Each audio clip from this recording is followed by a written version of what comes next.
श्री स्वामी समर्थ, जय स्वामी समर्थ, श्री स्वामी समर्थ, जय स्वामी समर्थ. श्री स्वामी समर्थ महाराजांच्या नामस्मरणाने आजच्या व्हिडिओला सुरुवात करते. तर लवकरच दीपामावस्या येत आहे. दीपामावस्या दिवशी दीपामावस्याला आपण आषाढी अमावस्या पण असे म्हणतो. तर दीपामावस्याला नेमकं काय केलं जातं, पूजेची पद्धत, दीपामावस्याचे महत्त्व, कोणते स्तोत्र म्हणले जातात आणि दीपपूजन करते वेळेस कोणता मंत्र म्हणला जातो त्याच्याविषयी आज मी तुम्हाला सांगणार आहे. दीपामावस्या म्हणजेच आषाढी अमावस्या. 12 ऑगस्टला या दिवशी दीपामावस्या आहे.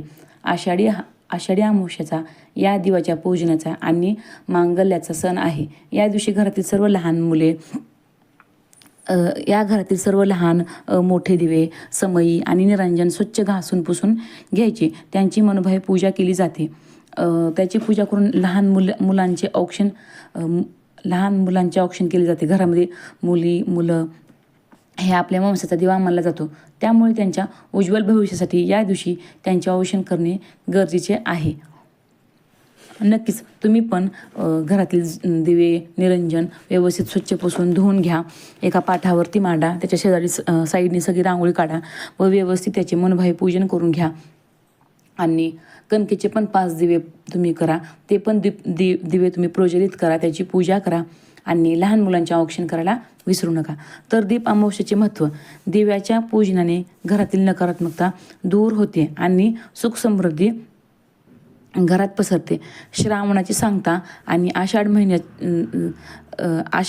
महिन्याचा शेवटचा दिवस हा सण म्हणून साजरा केला जातो. अशा पवित्र अशा श्रावण महिन्यासोबतच त्याचे स्वागत केले जाते. तर पूजेची पद्धत सांगते. सकाळी घरातील सर्व दिवे गरम पाण्याने स्वच्छ धुवून पुसून घ्यावेत. पाटावर किंवा पाटाभोवती रांगोळी काढून घ्यावी. हे दिवे स्वच्छ मांडा. दिव्यात तेल वात घालून प्रज्वलित करा. हळद, कुंकू, फुले आणि अक्षता वाहून दिव्याची पूजा करा. काही ठिकाणी त्यांच्या प्रथेनुसार कणकेचे दिवे किंवा गोड दिवे किंवा उकडीचे दिवे, पुरणाचा नैवेद्य, गोड दिवे केले जातात. तसंच नैवेद्यामध्ये पुरणपोळ्याचा नैवेद्य किंवा गोड्याचा नैवेद्य केला जातो. आता मी तुम्हाला दीपपूजन झाल्यानंतर कोणती प्रार्थना म्हणावी लागते ती सांगते. दीपज्योती परब्रह्म, दीपज्योती जनार्दन, दीपो हरतु मे पाप, दीपज्योती नमस्तुते. परत इथं सांगते. दीपज्योती परब्रह्म, दीपज्योती जनार्दन, दीप हरतु मे पाप, दीपज्योती नमस्तुते. या हे मंत्र तुम्ही नक्की म्हणा किंवा तुम्ही यूट्यूबला पण सर्च करू शकता.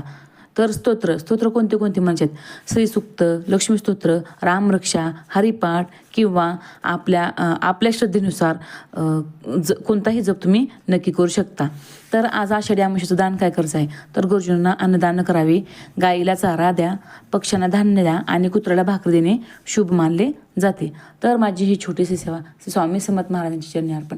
माझा हा आषाढी अमावस्या म्हणजे दीप अमावस्येचा हा छोटासा व्हिडिओ आवडला असेल तर लाईक करा, शेअर करा, सबस्क्राईब करा आणि कमेंट बॉक्समध्ये श्री स्वामी समर्थ लिहायला विसरू नका. श्री स्वामी समर्थ.